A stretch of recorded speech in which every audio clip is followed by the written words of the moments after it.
এই দেশে মেয়ের জামাই এলে হয়তো বা খাসি খাইব, নাহলে মুরগি খাইব।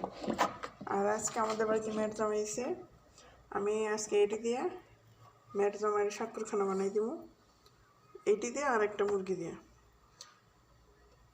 যদি পুরো ভিডিওটা তোমরা দেখতে চাও আমার সাথে সঙ্গে থাকো, পুরো ভিডিওটা যদি দেখতে চাও।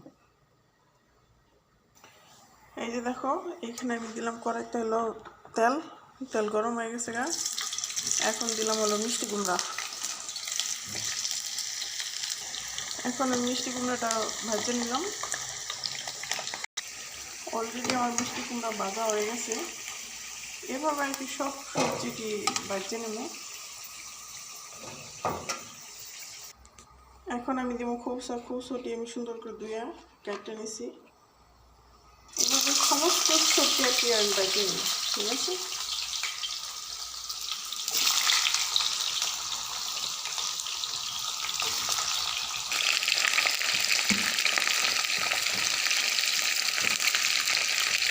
আর এখানে হলো একটা মুরগি আমি ছোটো ছোটো করে কাটটা সিদ্ধ দিচ্ছি মশলা দিয়ে।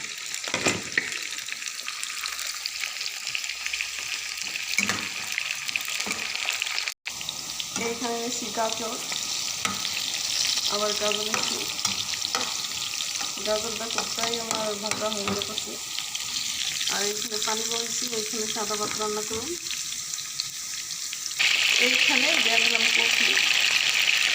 সমস্ত সবজি তেলে বাইতে নিতে হয় এই রেসিপিটা। আমি আবার একটা আলাদা পাতিল নিছি, পাতিল নিয়ে টমেটো নিচে চাকচাক করে দিছি, পেঁয়াজ চাকচাক করে দিছি। এখন নিচে ধনেপাতা দেব।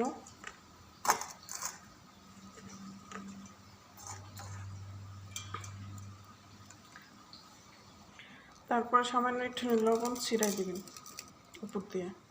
আর এই যে এটি সমস্ত সবজি আমি করছি, ভাজে নিচ্ছি তেলে। এখন আমি সামান্য লবণ উপর দিয়ে ছিটাই নিলাম। এখন আমি যেসব সবজি তেলে ভাজছি এটির উপর দিয়ে বিছাই দেব।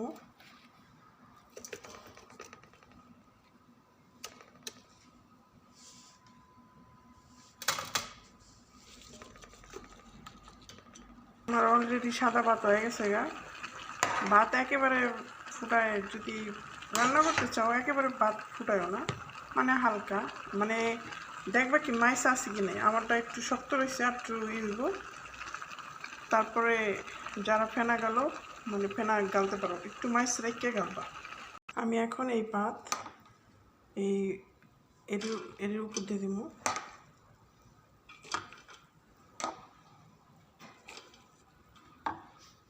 অর্ধেক সবজিটি ভাত দিয়ে রেখে দিলাম, আবার কিছু সবজি আছে এইটি আবার দিব।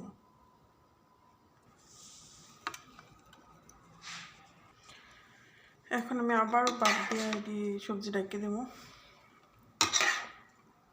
অনেকে বলে যে বিদেশি খাবার কি খাইতে পারোস? আর এই খাইতে পারবো নাকি? আমার নিজের হাত দিয়ে আমি রান্না করি, বাংলাদেশের মতো মশলা মশলি দিয়ে রান্না করি। ওরা জাল খায় না, যারা জালটা কম খায়, এই জন্য ওদের জন্য আমি জাল ছাড়া রাঁধি। আর আমার লিগে আমি জাল দিয়ে বেশি করে আলাদা রাঁধি। সময়তে রাঁধতে ভালো লাগে না, ওদেরটাই খাই, ঠিক আছে। এখন আমি 5 মিনিট চুলার মধ্যে বহে, জাল আসতে কম দিয়ে 5 মিনিট চুলার মধ্যে বহাবো। এই যে দেখো, আমি চুলার মধ্যে বহাই দিয়েছি। একেবারে জাল কম দিয়ে 5 মিনিট বহাই দিবা। তারপর এই যে বোকা রেসিপি। আর এইখানে আমি সমস্ত মশলা মশলি দিয়ে মুরগি রান্না করছি। এটা দিয়ে আবার পরে এখানে মিক্স করুন।